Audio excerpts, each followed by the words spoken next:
Chapter 2, Jacqueline Nightwalker by V.K.Whitewolf, Part 2.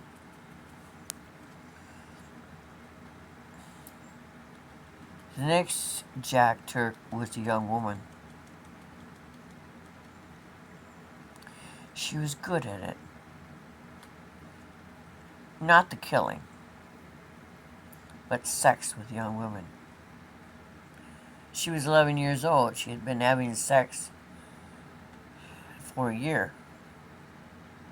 She was on the cusp of her 12th birthday.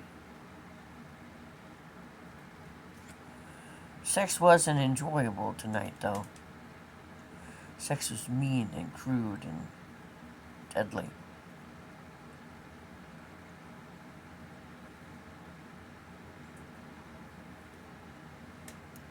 Her brothers hadn't started to follow her yet. They did the next night. Because the young woman who wasn't dead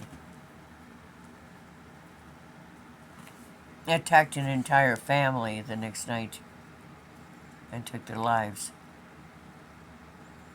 So not only did the young woman need to die, her head removed and laid in the sun, but the entire family she took had to die the same way. With years, that maneuver came easier.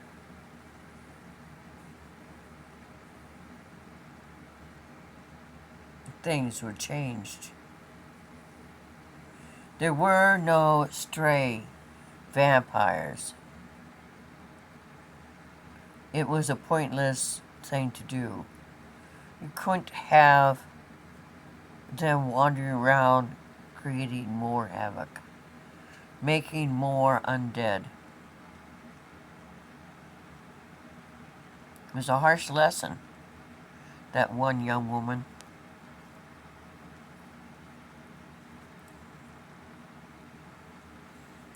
But we had no choice. The young woman had to die. Forever.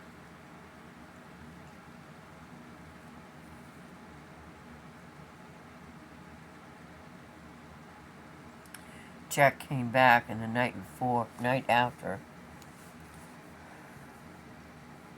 she actually ran into the young woman she had made. She was bent over a woman she had just killed, draining her of life fluid.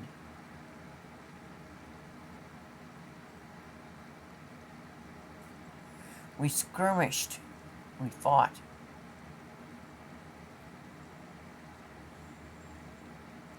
One lane led to another, and she fell.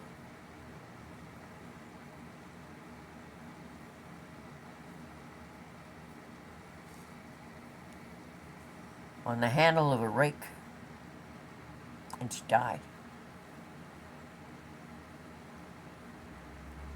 She became ash in an instant, but the rake pierced her heart. It was a learning lesson. I no longer went out of my way to fight with someone. Darius and Jesse had started following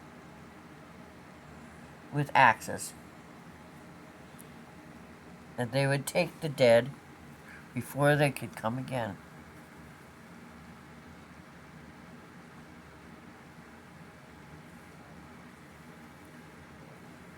Jacqueline had a place that she would bite on the young woman to drain her. She stopped taking young women. She went to men. She never cared for them anyway. Why not drink their blood and let them die?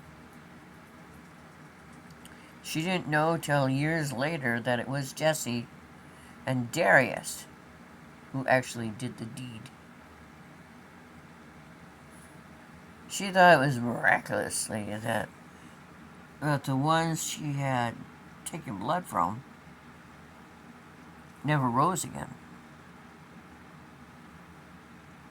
Evidently, they did rise again.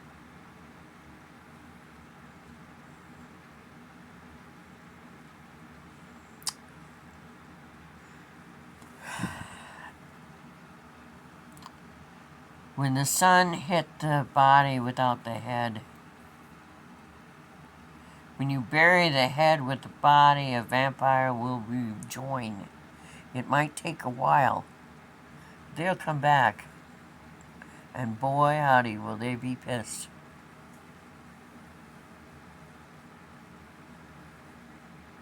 One night I went to the ships.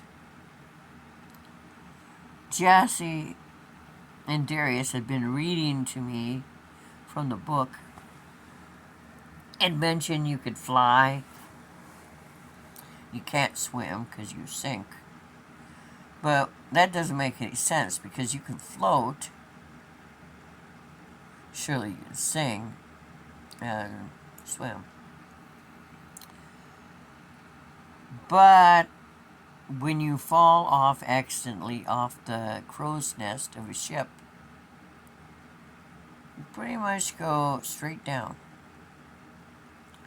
It was an interesting thing. It took me 3 days to return to the shore. I kept getting turned around. And I was hungry.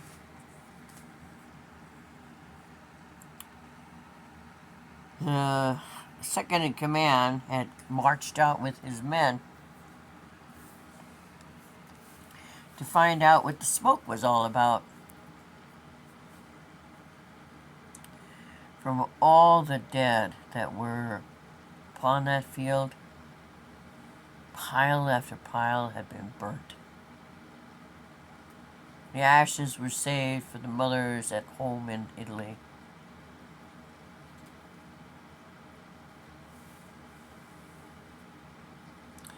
They took offense to the fact that the youngest woman of the guild seemed to be in charge.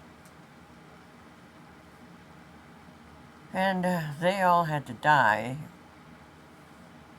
so that their uniforms could be used. So our people could go back to the ship. We didn't think that they would notice that it was different people who came back to the ship, since there was so much carnage. So many lost their lives. Father was going to stay, but he couldn't. He had to return. He would be missed. There were lights on in the pyramid when it was found. We had found out about the ships.